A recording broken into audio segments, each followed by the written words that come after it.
बघा question number 4 मधला B, find the root of equation x raise to 3 minus 9x plus 1 equals to 0 which is lies between 2 and 3 using regular falsi method. ठीक आहे. तर आता काय की regular falsies मेथडने हा प्रॉब्लेम सॉल्व्ह करायचा आहे. मग सगळ्यात पहिले सोल्युशन. मग सोल्युशन बघा,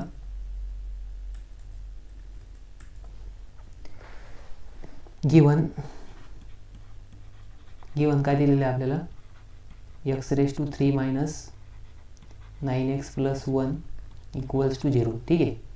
मग इथं let's f of x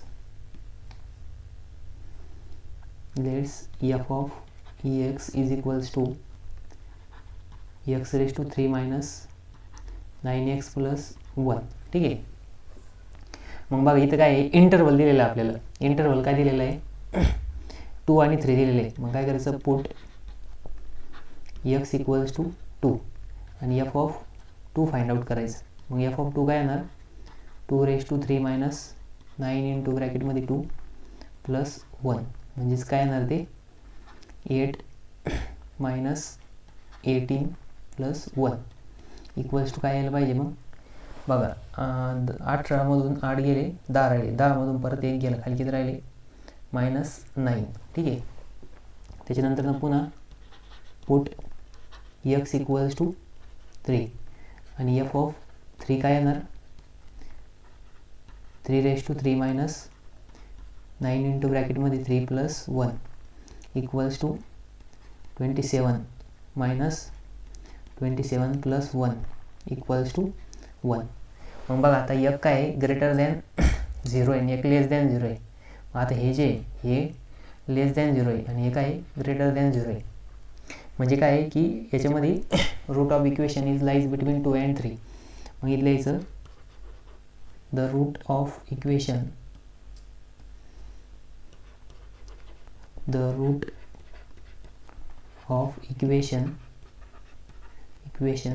is between 2 and 3. मग इथं लिहायचं युजिंग रेग्युलर फॉल्सी मेथड.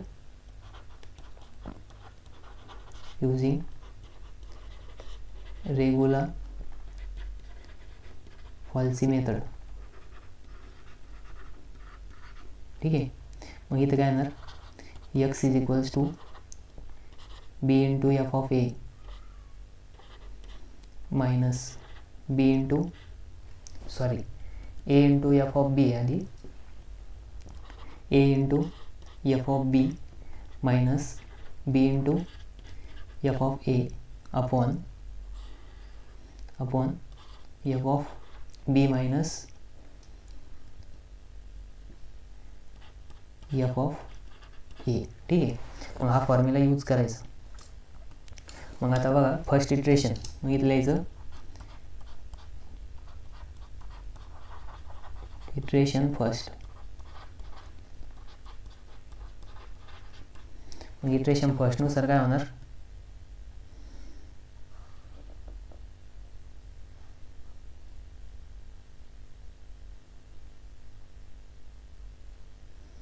मग इटरेशन फर्स्टनुसार बघा.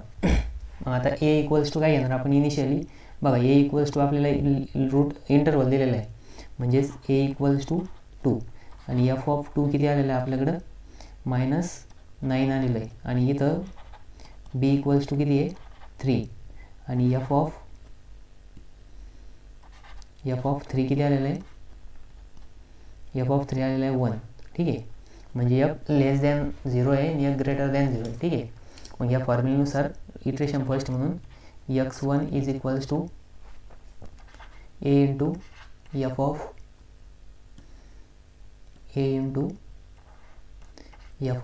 b minus b into f of a upon f of b minus f of a. ठीक आहे. मग आता याच्यानुसार कॅल्क्युलेशन करायचं. मग कॅल्क्युलेशनमध्ये काय येणार, x1 इज इक्वल्स टू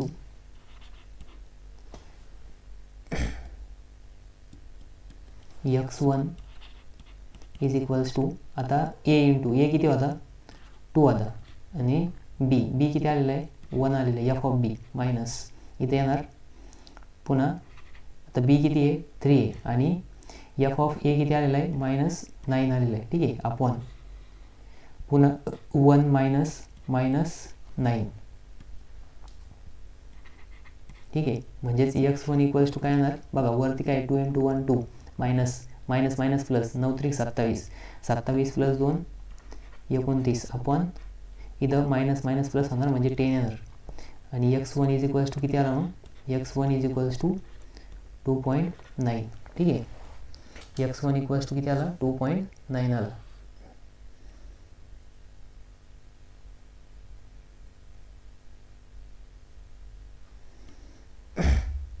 मग आता आपण काय केलं x1 फाइंड आउट केला मग इथं काय करायचं put x is equals to 2.9 मग एफ ऑफ 2.9 फाइंड आउट करायचं म्हणजे इथे येणार 2.9⁻³ मायनस 9 × 2.9 प्लस 1 मग इक्वल्स टू जर केलं किती येतं बघा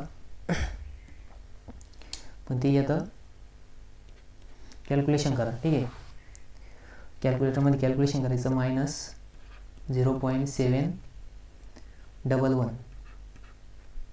मग बघा आता हे -7.011 आले म्हणजेच हे कसं आले लेस दॅन 0 आलेले म्हणजे 0पेक्षा छोटा आलेले ठीक आहे. मग आता बघा इनिशियली आपण काय केलं इथं एक पॉझिटिव्ह घ्यायचं एक निगेटिव्ह घ्यायचं आता निगेटिव्ह वाला नवीन आलं मग हा ए काय करायचा रिप्लेस करायचा बी ॲज इट इज ठेवायचं मग नेक्स्ट इटरेशन लिहायचं ते iteration second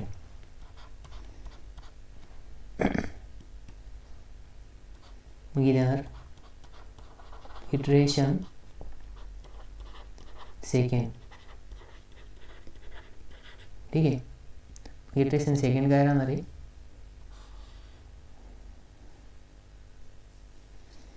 iteration second a is equals to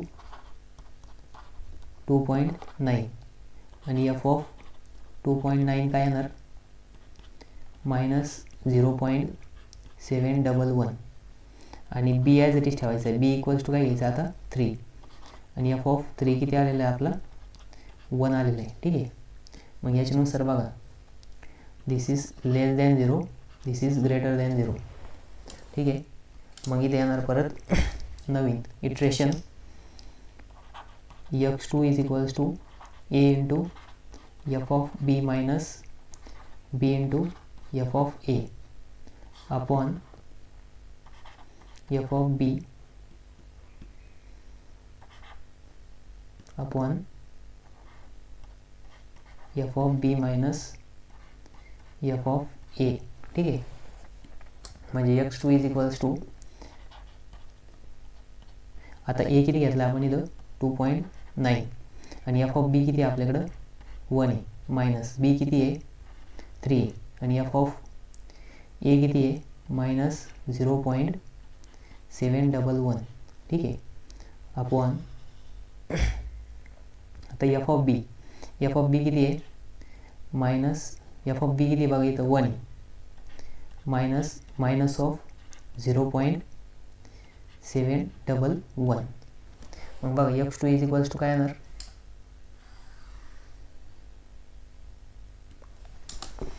मग x2 इज इक्वल्स टू कॅल्क्युलेटरमध्ये कॅल्क्युलेट करा तर कॅल्क्युलेटरमध्ये जर कॅल्क्युलेशन केलं तर ते येतं बघा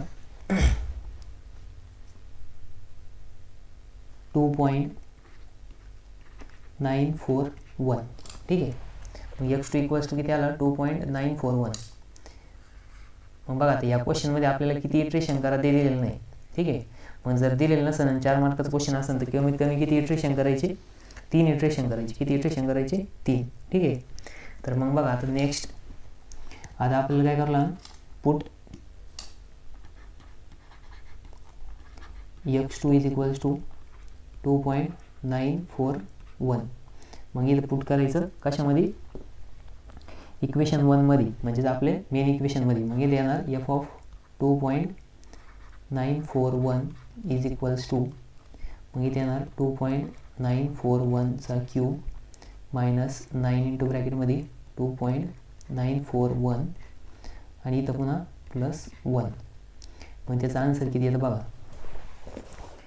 तर त्याचा आन्सर यायला पाहिजे 0.030.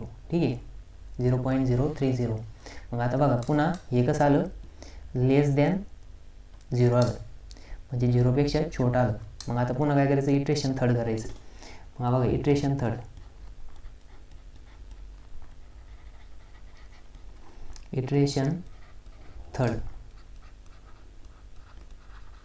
इटरेशन थर्डमध्ये काय करायचं. मग बघा आता आपण ऑलरेडी मायनसचं चेंज करायचं, म्हणजे ए परत चेंज करायचं. बघा हे फंक्शनची व्हॅल्यू निगेटिव्ह आली म्हणजे आपण निगेटिव्ह फंक्शन चेंज करणार आहे. ठीक आहे, मग इथं लिहायचं परत ए इक्वल्स टू 2.941. ठीक आहे, आणि इथे येणार f of 2.941 is equals to minus 0.030. ठीक आहे, आणि बी ॲज इट इज ठेवायचं, बी इक्वल्स टू 3 आणि एफ ऑफ 3 इक्वल्स टू किती आलेलं आहे 1. म्हणजे हे किती आलं, ग्रेटर दॅन 0 आणि हे आलं लेस दॅन 0. ठीक आहे, मग आता पुन्हा नवीन फॉर्म्युला परत आपला फॉर्म्युला अप्लाय करायचा. फॉर्म्युला काय आहे की x3 is equals to A into F of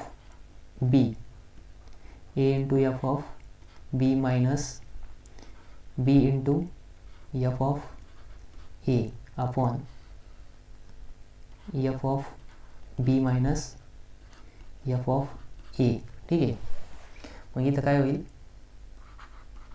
x3 equals to 2.941 ब्रॅकेटमध्ये येणार परत इथं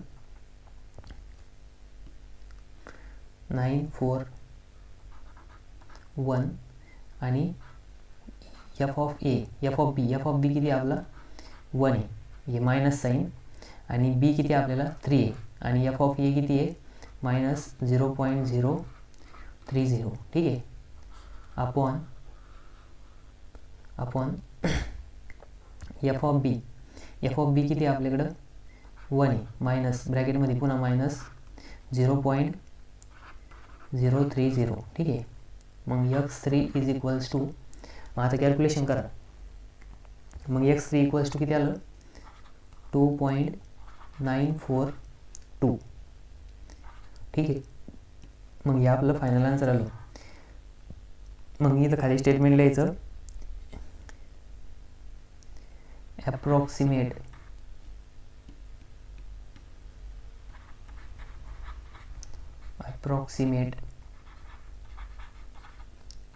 root is x3 is equals to 2.942. ठीक आहे, up to 3 iteration. ठीक आहे, मग हे काय आलं, फायनल आन्सर आलं.